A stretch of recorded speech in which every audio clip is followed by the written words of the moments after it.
Hello, this is Philip and welcome to my channel for this new episode of kOS.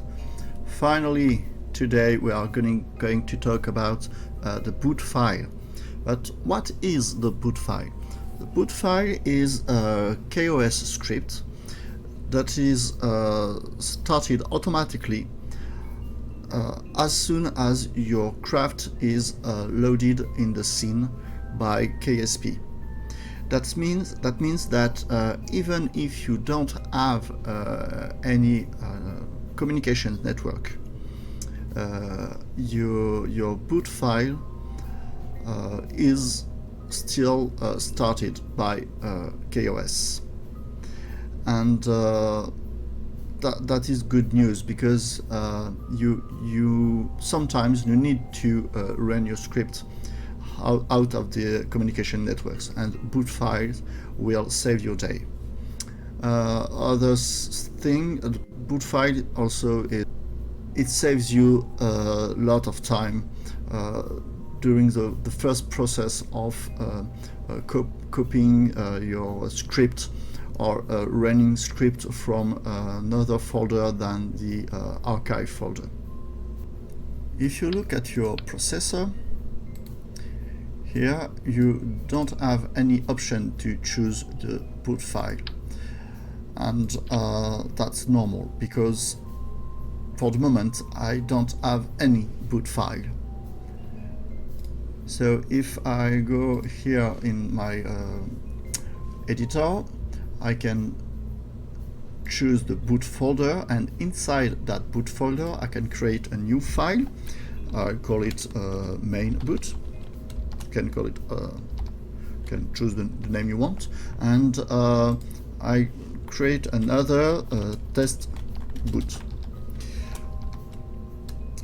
Okay, those two files are kOS files, so I have to finish my name with the .ks. Okay, now I have two boot files. Okay, I want just to work with the main boot. Okay, back to KSC. Here I don't see any options for my boot. That is because I have to exit the VAB to reload the boot folder. If you change anything inside your boot folder, you have to quit the VAB and go back inside to reload the boot folder. So let's do this.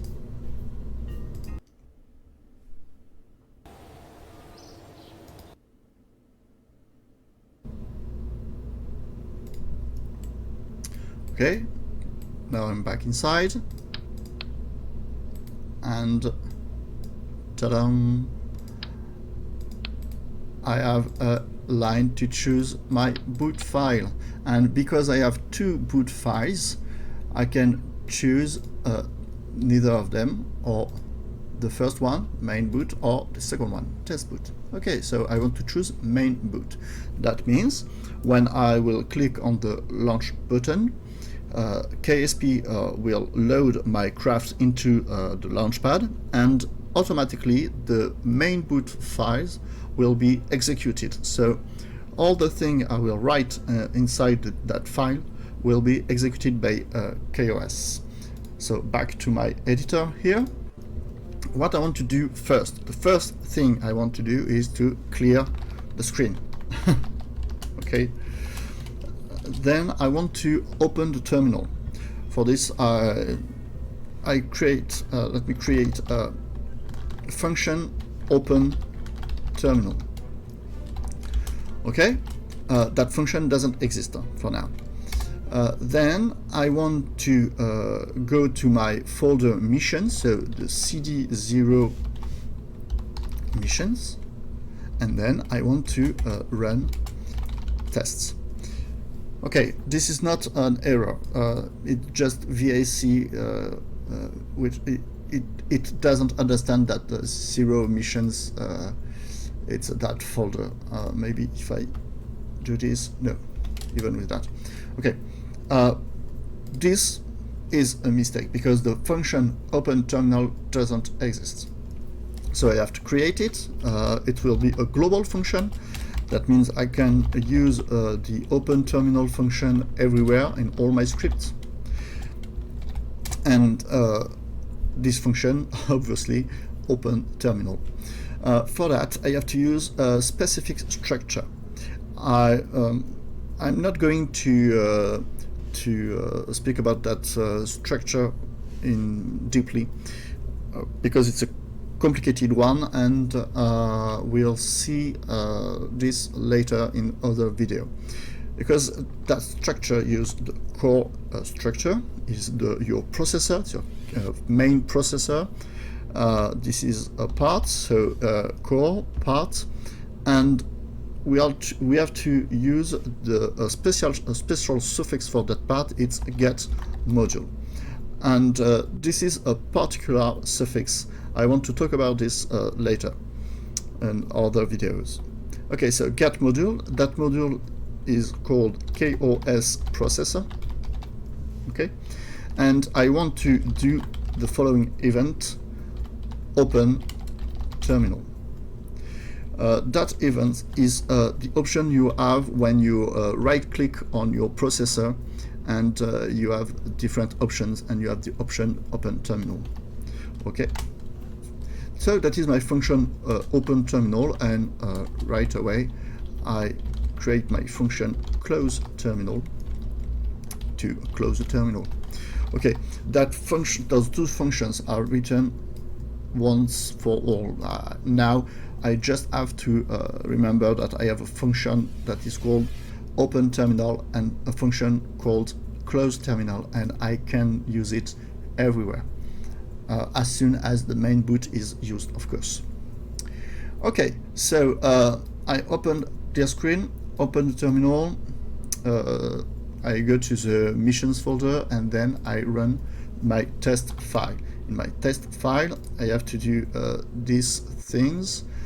There was here a clear screen keyword. I have deleted it because now it's here.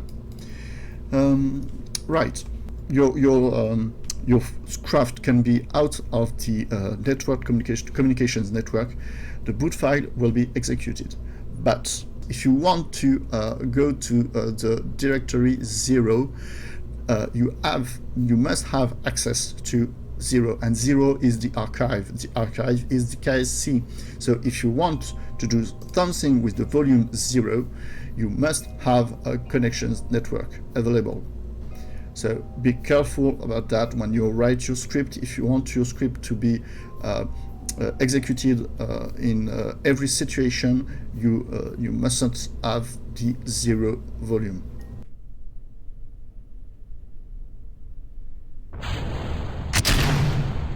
You see, the script has been automatically executed. I haven't done nothing. Okay, the main boot has been executed, and from the main boot file, my test file has been executed too. Let me change something in my boot file. Okay, clear screen, open terminal. I want to print here main boot loaded. And here I want to write here print test script loaded. Okay. Now I'm going to revert to launch.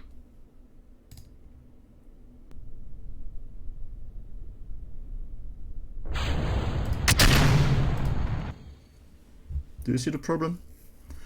The problem here is that the test script loaded has been written, but not the main boot. Here the main boot loaded has not been written. This one yes, and this one no. The reason of that is when you revert to flight, your boot file is not updated. So kOS used the old main boot file, and in that old main boot there was a run test, so it ran the test, and the test has been updated, so kOS you printed that that sentence. How does it work? The answer is simple. When you have your load screen, your loading screen, first KSP load your craft into the scene, and then when the craft is loaded, the boot file is activated, and then your craft is unpacked. I don't really know what is the what unpacked, what is it exactly, but that means that when your craft is loaded, all is not functional yet. So your craft is loaded, then the boot file is activated, and then your craft is unpacked. And from that point, when you revert to flight, KSP revert to that point where your craft is unpacked. So it reverts to the point after the boot file. That's why it used the old boot file. If you want to update your boot file, you have to revert to not to flight, but you have to revert to the VAB.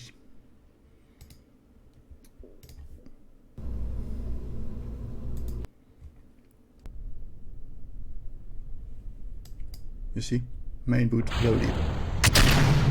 This time the update of my main boot file has been taken into account.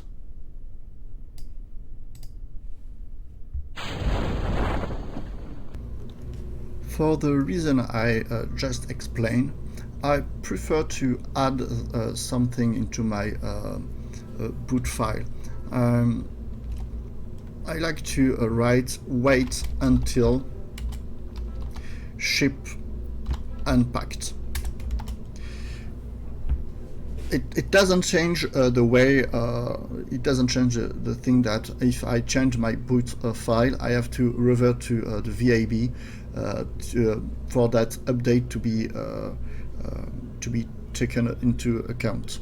That's not a problem, but I prefer to wait that the ship is completely unpacked, so completely operational, before doing anything else.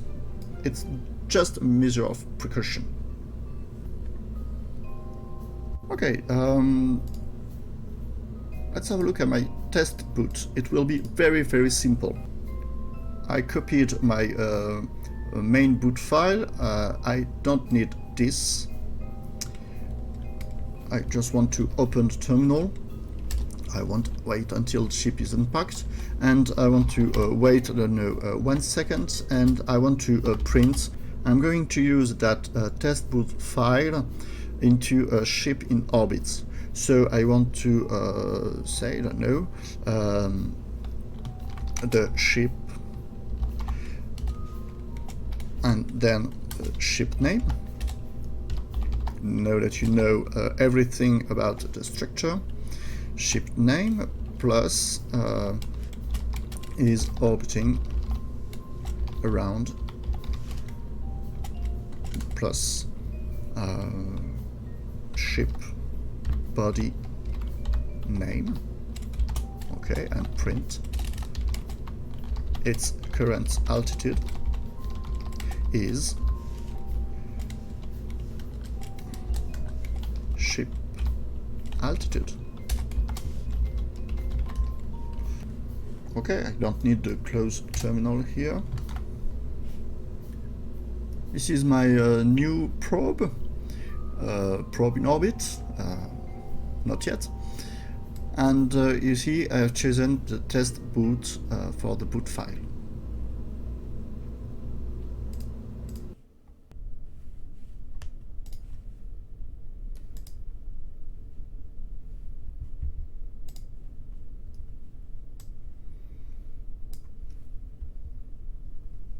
Okay, the ship is still in the launchpad, but the boot file has been executed, so the ship probe in orbit is orbiting around Kerbin. Its current altitude is 74.55. This is the altitude here of your ship. Notice that this is the altitude above the sea and not the altitude above the terrain. Okay. A little cheat here to send that probe in orbit. We are above the KSC, and I want my boot file to be reloaded. I can open the terminal, and here I can write reboot, and this will, well, reboot my boot file. Careful, if I have changed my boot file, it will not be updated, because to update my boot file, I have to go back to the VAB. So reboot here. The ship probe in orbit is orbiting around Kerbin. Okay, its current altitude is 86,750. This is the altitude. Okay, this is great. Now, let's go in the other side of the planet. Warp here. I will lose the connection. That's the purpose of my warp. Okay, now you know that I can't use the terminal. If I write reboot, it won't work. Okay, I have to reacquire the signal.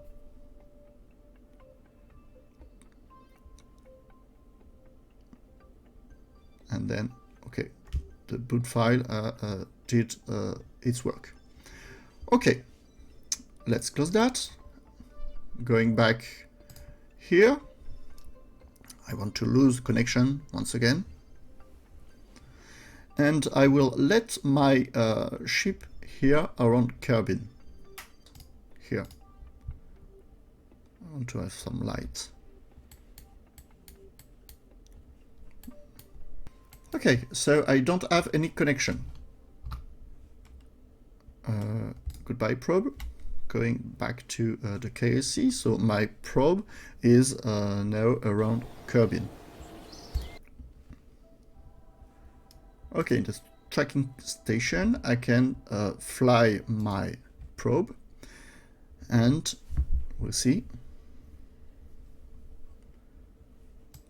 The boot file has been executed, even if I don't have any connection to the KSC. And it is returned, the ship is blah blah blah, its current altitude is no. You see, so that's the way how you can use the boot file. You can use the boot file even if you don't have any connection, and you can run some scripts even without any connection. You just don't have to use the volume 0. If you use the volume 0, if you don't have any connection, it's finished. And when does the boot file run? I'm reading right now the documentation of kOS, the online documentation. If a boot file is set, then the boot file gets run under any of the following conditions. There are 5 conditions. Whenever the kOS computer is turned on after having been turned off. For example, here, I can turn, no, this is too close. Let me find my processor well hidden here. Okay, I can switch off the processor. No, I can't because I don't have any connection, right? So we are going, okay, let me going back here to have any connection. Okay, connection is back. So now I can select my processor here. Okay, and now, as you can see, I can toggle power. You see those buttons, open terminal, close terminal. This is the events I told you about when I wrote the main boot script. Okay, so toggle power. You see the font is now in gray because the power is off. And toggle power again, and up, the boot file has been activated. So this is the first case. The kOS computer is turned on after having been turned off. When electric charge is depleted but gets restored later, it's like the kOS computer had been turned off and it turned on again, so the boot file is activated again. Third point, when you leave the scene, then return to the scene later. It's exactly what I did. I let my probe in orbit, and then when I went back using the tracking center, the boot file has been activated, and then when you first launch the vessel to the launch pad or runway, okay, it happened earlier. And next point, when the reboot command is run by a script or at the terminal. Okay, that's the 5 points when a boot file is run. And that is all. You know everything I know about boot files. You can now use boot file to run automatically your script without any manual manipulations of opening the terminal and writing manually. You want to change your directory or anything else. Okay, thank you for watching. See you soon. Bye bye.